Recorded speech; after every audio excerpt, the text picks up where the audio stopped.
Welcome to Just the Word, where we're reading through the Bible in 1 year. And I'm Net. Today's reading will come from Joshua chapters 20, 21, and 22. Joshua chapter 20. Then the Lord said to Joshua, "Tell the Israelites to designate the cities of refuge, as I instructed you through Moses, so that anyone who kills a person accidentally and unintentionally may flee there and find protection from the avenger of blood. When he flees to one of these cities, he is to stand in the entrance of the city gate and state his case before the elders of that city.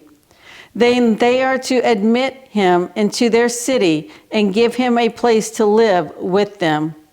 If the avenger of blood pursues him, they must not surrender the one accused, because he killed his neighbor unintentionally and without malice aforethought. He is to stay in that city until he has stood trial before the assembly and until the death of the high priest who is serving at that time. Then he may go back to his own home in the town from which he fled." So they set apart Kadesh in Galilee, in the hill country of Naphtali, Shechem in the hill country of Ephraim, and Kiriath Arba, that is Hebron, in the hill country of Judah. On the east side of the Jordan of Jericho, they designated Bezer in the desert on the plateau in the tribe of Reuben, Ramoth and Gilead, in the tribe of Gad, and Golan and Bashan, in the tribe of Manasseh. Any of the Israelites or any alien living among them who killed someone accidentally could flee to these designated cities and not be killed by the avenger of blood prior to standing trial before the assembly. Joshua chapter 21. Now the family heads of the Levites approached Eleazar the priest, Joshua son of Nun, and the heads of the other tribal families of Israel at Shiloh in Canaan, and said to them, "The Lord commanded through Moses that you give us towns to live in, with pasture lands for our livestock." So as the Lord had commanded, the Israelites gave the Levites the following towns and pasture lands out of their own inheritance. The first lot came out for the Kohathites, clan by clan. The Levites, who were descendants of Aaron the priest, were allotted 13 towns from the tribe of Judah, Simeon, and Benjamin. The rest of Kohath's descendants were allotted 10 towns from the clans of the tribes of Ephraim, Dan, and half of Manasseh. The descendants of Gershon were allotted 13 towns from the clans of the tribes of Issachar, Asher, Naphtali, and the half-tribe of Manasseh and Bashan. The descendants of Merari, clan by clan, received 12 towns from the tribes of Reuben, Gad, and Zebulun.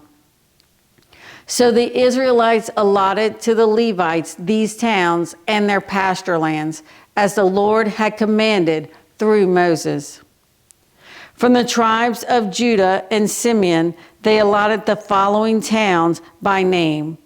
These towns were assigned to the descendants of Aaron, who were from the Kohathite clans of the Levites, because the first lot fell to them. They gave them Kiriath Arba, that is Hebron, with its surrounding pasture land in the hill country of Judah. Arba was the forefather of Anak, but the fields and villages around the city they had given to Caleb, son of Jephunneh, as his possession.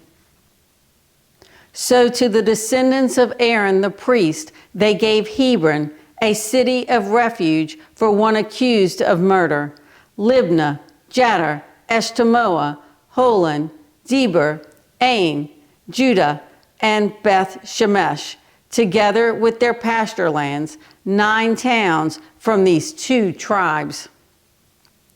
And from the tribe of Benjamin, they gave them Gibeon, Geba, Anathoth, and Almon, together with their pasture lands, 4 towns.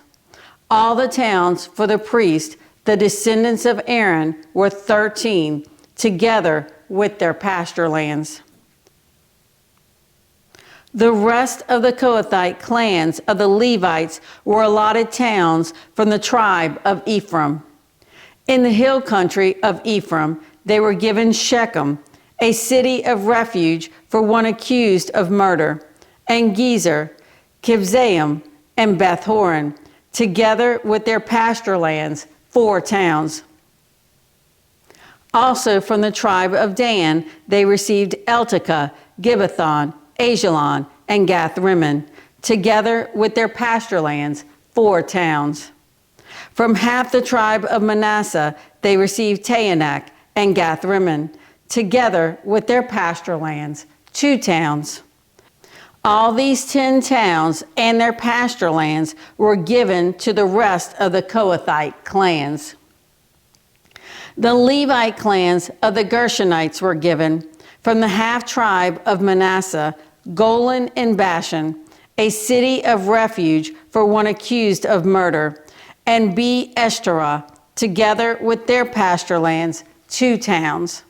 From the tribe of Issachar, Kishion, Daberath, Jarmuth, and En-gannim, together with their pasture lands, 4 towns. From the tribe of Asher, Mishal, Abdon, Helkath, and Rehob, together with their pasture lands, 4 towns.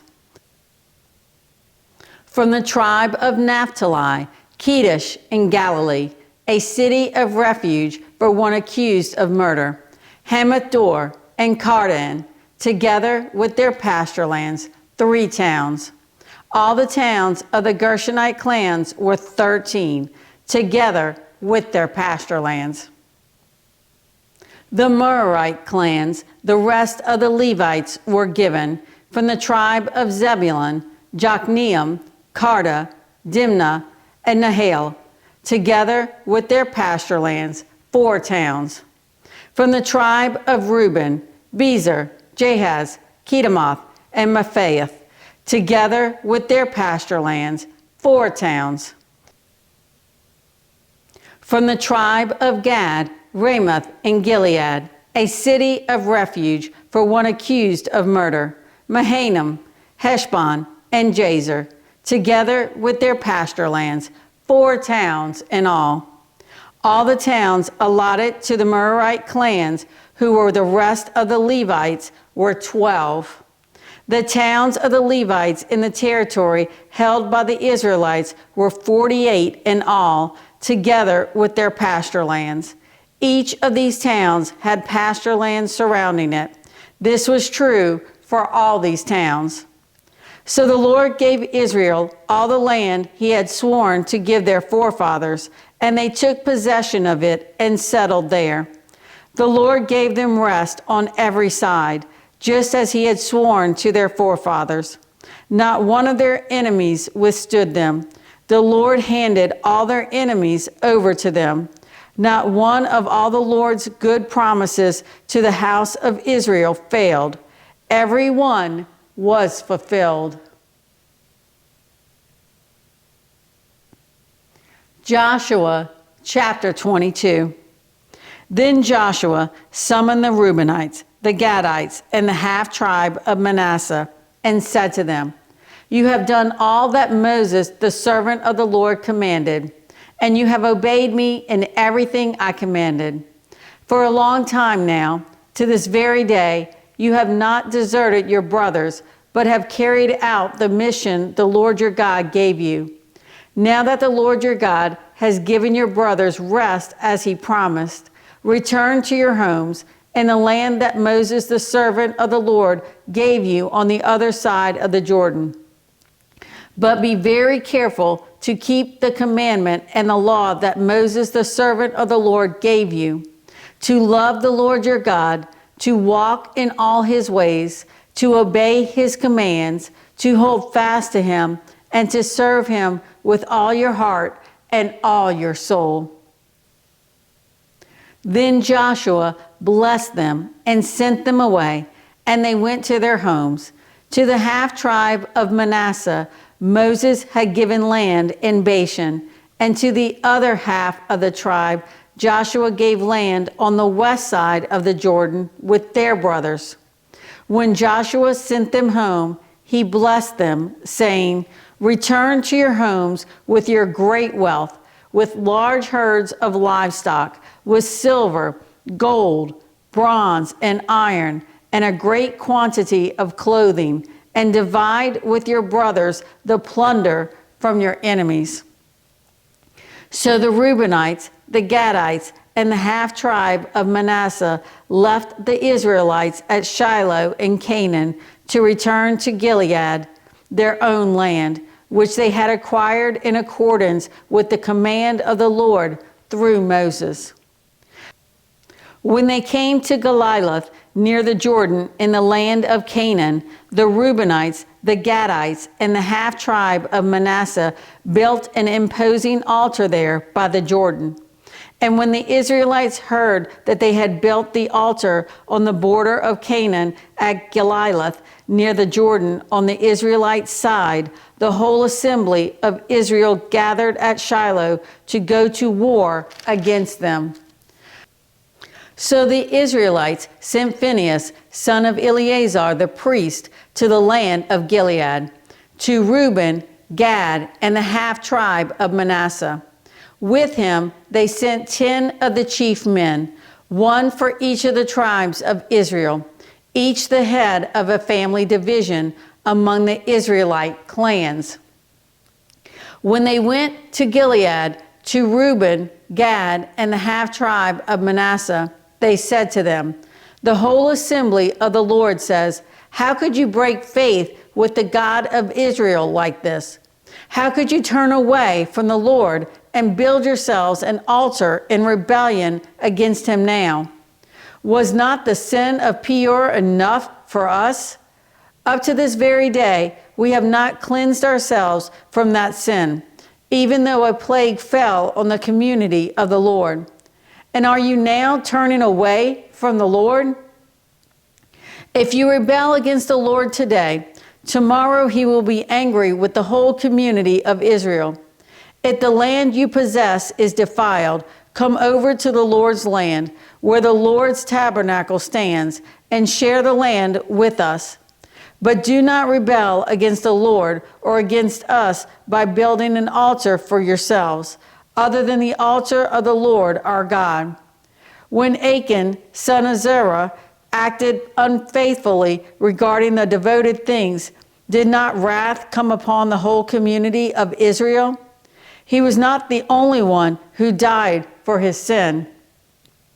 Then Reuben, Gad, and the half-tribe of Manasseh replied to the heads of the clans of Israel, "The mighty one, God, the Lord, the mighty one, God, the Lord, he knows.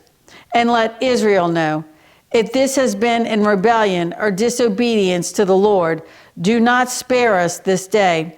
If we have built our own altar to turn away from the Lord and to offer burnt offerings and grain offerings, or to sacrifice fellowship offerings on it, may the Lord himself call us to account. No, we did it for fear that someday your descendants might say to ours, 'What do you have to do with the Lord, the God of Israel? The Lord has made the Jordan a boundary between us and you, the Reubenites and the Gadites. You have no share in the Lord, so your descendants might cause ours to stop fearing the Lord.' That is why we said, 'Let us get ready and build an altar, but not for burnt offerings or sacrifices. On the contrary, it is to be a witness between us and you and the generations that follow, that we will worship the Lord at his sanctuary with our burnt offerings, sacrifices, and fellowship offerings. Then in the future, your descendants will not be able to say to ours, 'You have no share in the Lord. And we said, if they ever say this to us or to our descendants, we will answer, look at the replica of the Lord's altar, which our fathers built, not for burnt offerings and sacrifices, but as a witness between us and you. Far be it from us to rebel against the Lord and turn away from him today by building an altar for burnt offerings, grain offerings, and sacrifices, other than the altar of the Lord our God that stands before his tabernacle. When Phinehas the priest and the leaders of the community, the heads of the clans of the Israelites, heard what Reuben, Gad, and Manasseh had to say, they were pleased. And Phinehas, son of Eleazar the priest, said to Reuben, Gad, and Manasseh, today we know that the Lord is with us, because you have not acted unfaithfully toward the Lord in this manner. Now you have rescued the Israelites from the Lord's hand. When Phinehas the priest and the leaders of the community, the heads of the clans of the Israelites, heard what Reuben, Gad, and Manasseh had to say, they were pleased. And Phinehas, son of Eleazar the priest, said to Reuben, Gad, and Manasseh, today we know that the Lord is with us, because you have not acted unfaithfully toward the Lord in this matter. Now you have rescued the Israelites from the Lord's hand. Then Phinehas, son of Eleazar the priest, and the leaders returned to Canaan from their meeting with the Reubenites and Gadites in Gilead, and reported to the Israelites. They were glad to hear the report and praised God. And they talked no more about going to war against them to devastate the country where the Reubenites and the Gadites lived. And the Reubenites and the Gadites gave the altar this name, a witness between us that the Lord is God. Thanks for joining Just the Word. See you tomorrow.